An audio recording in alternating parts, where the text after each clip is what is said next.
하나님께서 우리에게 주신 말씀입니다. 우리 크게 한 목소리로 우리 천천히 같이 읽도록 하겠습니다. 여호와는 내게 복을 주시고 너를 지키시기를 원하며 여호와는 그의 얼굴을 내게 비추사 은혜 베푸시기를 원하며 여호와는 그 얼굴을 내게로 향하여 두사 평강 주시기를 원하노라 할지니라. 그들은 이같이 내 이름으로 이스라엘 자손에게 축복할지니 내가 그들에게 복을 주리라. 아멘. 한국 사람만큼 복을 좋아하는 사람이 없죠. 복을 좋아하는 민족이 없습니다. 포르투게스어는 펠리스라는 동어예요. 펠리스 파스쿠아. 근데 한국 사람들은요, 복 많이 받으세요 그러잖아요. 복이에요. 그래서 전 세계에서 가장 복을 사랑하는 민족이 대한민국이다, 이렇게 얘기를 하죠. 그런 논문이 있었어요. 제가 그 플라에서 공부할 때 그 논문을 보면서 참 의미 있다 이런 생각을 했습니다. 그런데요, 우리 하나님은요, 복을 주기를 원하시는 하나님이신 줄 믿습니다. 예수님께서 세상을 떠나시기 전에 마지막으로 계속해서 강조하셨던 것이, 제 제자들이 두려우니까, 예수님이 떠나신다고 그러니까 두려운데, 내 이름으로 기도해라. 내 이름으로 기도하면 내가 반드시 들어줄 것이다. 여기 민수기에서도 똑같죠. 내 이름으로 이스라엘 자손에게 축복하면 내가 그들에게 어떻게 한다고요? 복을 주리라. 우리 같이 한번 이 두 가지 말씀 같이 읽어보십니다. 그들은 이같이 내 이름으로 이스라엘 자손에게 축복할지니 내가 그들에게 복을 주리라. 너희가 내 이름으로 무엇을 구하든지 내가 행하리니 이는 아버지로 하여금 아들로 말미암아 영광을 받으시게 하려 함이라. 내 이름으로 무엇이든지 내게 구하면 내가 행하리라. 병자들이 왜 예수님께 나왔을 때 치료를 받았죠? 뭐가 있었기 때문이죠? 예수님의 옷을 건드렸기 때문에 치료됐나요? 아니에요. 뭐가 있었죠? 그들의 믿음을 보시고. 습관적으로 예수님 이름으로 기도합니다. 예수님의 이름으로 기도합니다 라고 말할 때에는 나는 자격 없습니다. 죄도 많이 졌고 게으르고 기도도 안 하고, 그렇지만 예수님의 공로를 의지합니다. 할렐루야.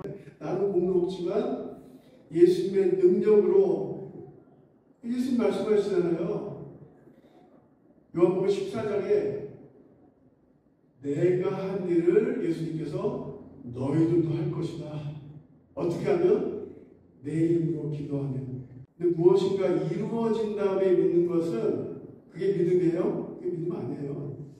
성경에 보면은 제사장과 부모에게, 특히 구약에 보면요, 부모에게 자녀들을 축복하는 권세를 주셨어요. 하나님께서. 에서 보세요. 축복을 뺏긴 다음에 아버지 나에게도 축복 주세요. 아버지 나에게.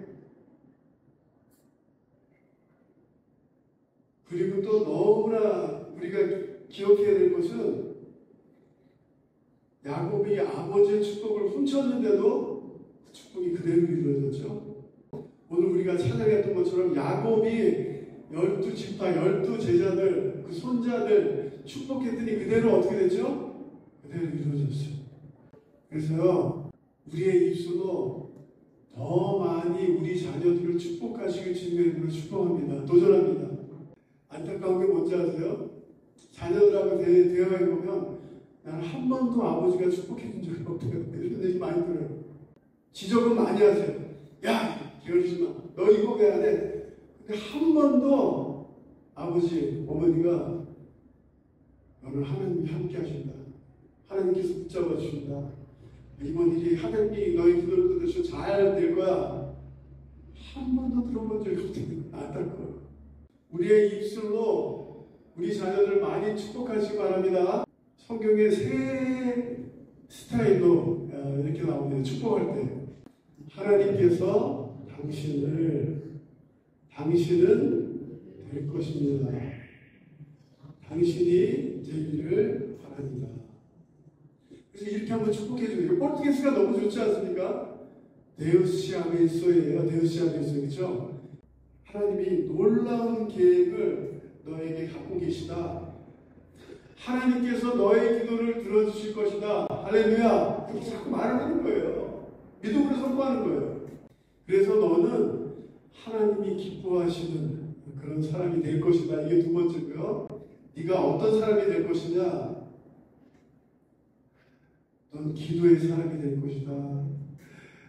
널 통해서 많은 사람들이 회복이 될 것이다. 오늘 이사야서 말씀처럼요. 그리고 세 번째가 하나님께서 주시는 것들을, 축복들을 마음껏 주시는 거예요. 하나님의 나라를 섬기기 위해서 필요한 물질도, 하나님 건강도 하나님께서 채워주실 거예요. 이렇게 믿음으로 선포하는 거예요. 믿음으로. 목사님들이 끝날 때 축도하죠. 축도하는 말씀이 어디에 근거하니까 고린도후서 13장 13절 말씀입니다. 주 예수 그리스도의 은혜와 하나님의 사랑과 성령의 교통하심이 너희 우리와 함께 있을지어다. 이게 신약에 나온 축복이고요. 구약에 나온 축복이 오늘 우리가 읽었던 민수기 6장 말씀입니다. 우리가 꼭 기억하셔야 될 게 그냥 제사장이 축복하고 싶어서 이렇게 내가 축복할 거야 이게 아니라 하나님이 명령하셨어요. 너희는 이렇게 축복해라. 아론을 통해서 제사장들에게 이렇게 축복해라. 그래서 참 여기서 의미 있는 것이요. 하나님이 직접 복을 내려주실 수 있습니까? 없습니까? 있어요. 그런데 제사장의 입술을 통해서 하나님 축복하셨어요. 그리고 여기에 여호와는 내게 복을 주시고, 이 복이라는 단어의 원어의 히브리어 뜻을 보니까요, 무릎을 꿇고 섬긴다. 무릎을 꿇고 섬긴다. 선생님도 이게 어마어마하지 않습니까? 하나님이 무릎 꿇고 우리를 섬기신대요. 이게 축복이에요. 성경에 보면 축복이란 말이 700번이나 나타난대요. 그리고 하나님께서 아담과 하와를 만드시고 천지창조를 하신 다음에 아담과 하와를 만드신 다음에 제일 첫 번째로 하신 게 뭐죠? 축복하셨어요. 생육하고 번성하여 땅에 충만하라, 땅을 정복하라, 축복해 주셨어요. 우리 선생님들, 우리 하나님은 어떤 하나님이시라고요? 축복해 주고 싶어서, 축복하기 너무나 축복해 주고 싶으셔서 어쩔 줄 몰라 하시는, 그게 우리 아버지죠. 우리 아버지. 오늘 민수기 6장 말씀을 보면요, 하나님께서 어떻게 축복하나, 이게 사람의 머릿속에서 나온 게 아니에요. 이걸 잘 기억하세요. 사람의 머리에서 나온 게 아니라 하나님께서 제사장들에게 이렇게 축복해라. 그러니까 하나님의 명령이에요. 하나님께서 무엇을 위해서 축복해라, 어떤 복을 주기를 원하셨던가, 세 가지로 우리가 같이 한번 생각해 보고자 하는데요. 여호와는 내게 복을 주시고 너를 지키시기를 원하며 나는 세상에 더 있지 아니하오나 그들은 세상에 있사옵고 나는 아버지께로 가오다니 거룩하신 아버지여 내게 주신 아버지의 이름으로 그들을 보호하사. 저는 이번에 이 민수기 말씀을 다시 한번 이제 연구하면서 제사장이 많은 사람들을 모아놓고 지금 축복하는 거거든요. 복수죠, 복수. 여호와께서 너희에게 복을 주시고 해야 되는데 어떻게 나와 있죠? 여호와께서 누구에게? 나에게. 단수로 되어 있어요. 하나님은 각자 한 명 한 명의 상황과 고통과 기도 제목과 이걸 아신다는 거예요. 할렐루야. 단체로 아따까드로 보시는 게 아니라 나의 깊은 아픔도 나의 기도 제목도 각자가 갖고 있는 그런 계획도 하나님께서 다 아신다는 거예요. 할렐루야.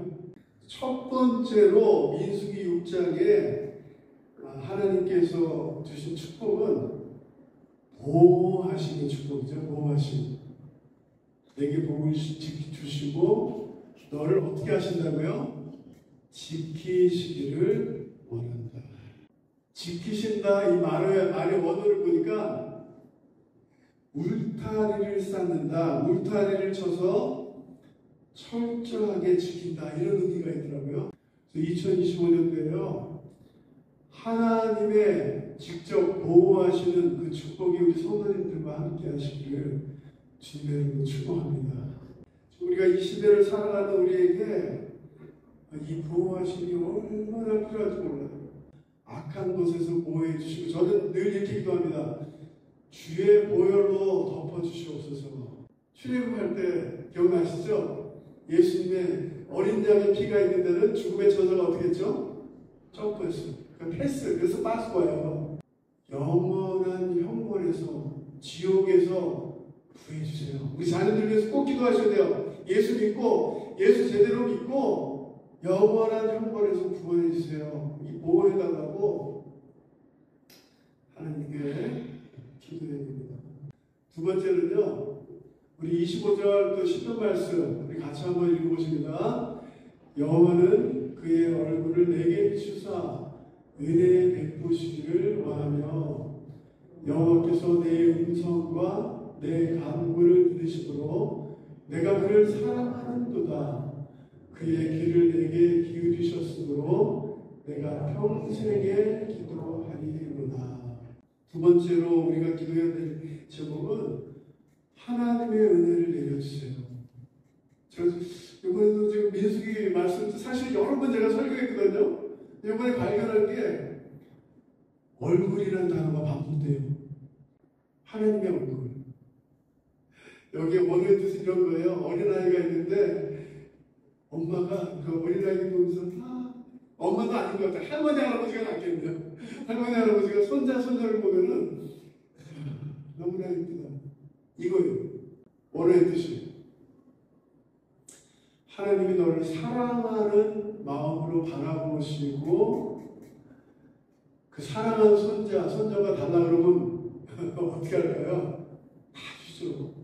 기도의 대가란 그 유진 피터슨이라는 분이 있는데 그분이 이런 얘기를 했어요. 잘 기억해주세요. 잘 기억해주세요.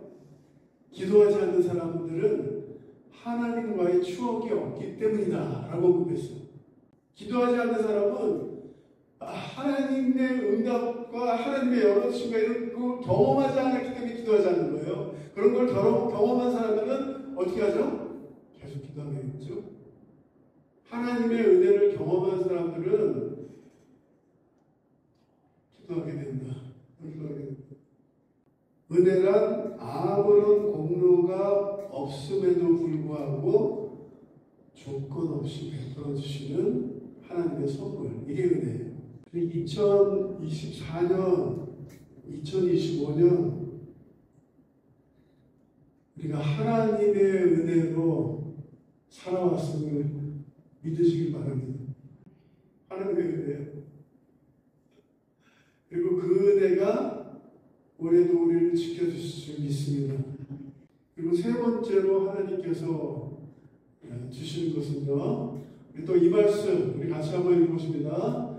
여호와는 그 얼굴을 내게로 향하여 두사 평강 주시기를 원하노라. 나는 너희에게 평강을 주고 간다. 이것은 내가 너희에게 주는 내 평안이다. 내가 주는 평안은 세상이 주는 것과는 다르다. 너희는 마음에 근심하지 말고 두려워하지도 말아라. 보호와 은혜와 평강. 여호와는 그 얼굴을 내게로 향하여 두사. 원어의 뜻이 이런 것입니다. 내가 여기 앞에 있는데 하나님의 얼굴을 돌리시는 게 아니라 나를 바라보신다. 그래서 유명한 탤런트가 있어요. 근데 그분을 전도한 브라질 목사님이 있어서 그분하고 얘기하는데 어떻게 전도를 했는지 여기 아우파빌리의 집이 몇백 미터가 되는 집이 집에 그냥 엠프레 가다가 5명이 매일 오고 그냥 엄청 부자겠죠. 다 다 있어요. 잘생겼죠. 뭐 돈도 많죠. 뭐 명예가 있죠. 다 있는데 뭐가 하나 없을까요? 가스가 없어요. 평강이. 그래서 맨날 잠을 못 자는 거예요. 약을 그냥 수도 없이 먹는데 그래도 잠을 못 자고 두려워서 떨고. 그래서 브라질 목사님이 그분한테 예수님을 소개하고, 그래서 그분이 예수님 영접하고 지금 많은 곳에 간증하고 다니십니다. 성도님들, 우리가 원하는 건강, 재물, 재능, 권력, 명예 다 좋습니다. 그런데 여기에 뭐가 빠지면 아무 의미가 없죠? 예수님의 평강이 없어. 아무 소용없어. 우리 자녀들 위해서 기도할 때 예수님의 평강이, 예수님 말씀하시잖아요. 내가 너에게 평안을 준다. 내가 주는 것은 세상과 다르다. 세상은 돈이 많으면, 세상은 권력이 있으면 너희는 마음에 근심하지 말고 두려워하지 말아라. 그들이 같이 내 이름으로 이스라엘 자손에게 축복할지니, 그 다음에 뭐라고요? 같이 읽어보실까요? 내가 그들에게 복을 주리라.